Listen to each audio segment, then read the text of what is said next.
Summer faces and heavy police presence mark the students' attempt to return to normalcy. Close to 3,000 of them went back to Marjorie Stoneman High School for classes, 2 weeks after a former student opened fire and killed 17 people on this campus. For many, it was not an easy morning. I'm really nervous to go back. I don't really want to go back at all, but... Why? What is it about going back that makes you so nervous? I don't feel safe at school anymore. I don't at all. Just the way that he kind of went in just on his own without any kind of security, and just so many lives were lost, it doesn't make it any easier. I asked Elizabeth what she needed to feel safe. Gun control reforms, any kind of reforms, mental health reforms, to background checks on gun control, everything. They are mourning their friends, classmates, and the feeling of safety and security once found here. I think it's going to be good for everyone to try and get started back into a normal routine, because that's how it should be, but it's going to be hard. A stream of well-wishers tried to ease a difficult return.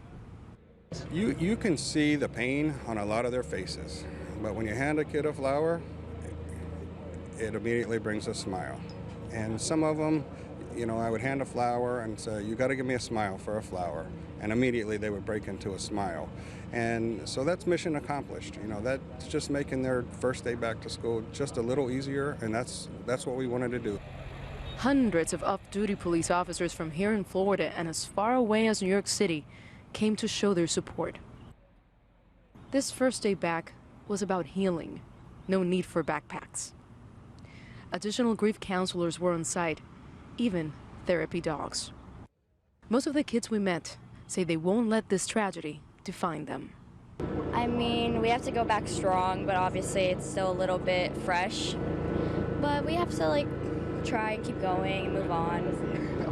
Yeah. Florida Governor Rick Scott introduced a $500 million plan to keep students safe, including a mandatory law enforcement official in every single school, more training for school staff, and an expansion of mental health services for young students.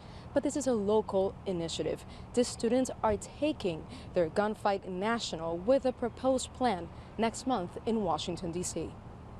Nitza, Soledad, Perez, CGTN, Parkland, Florida.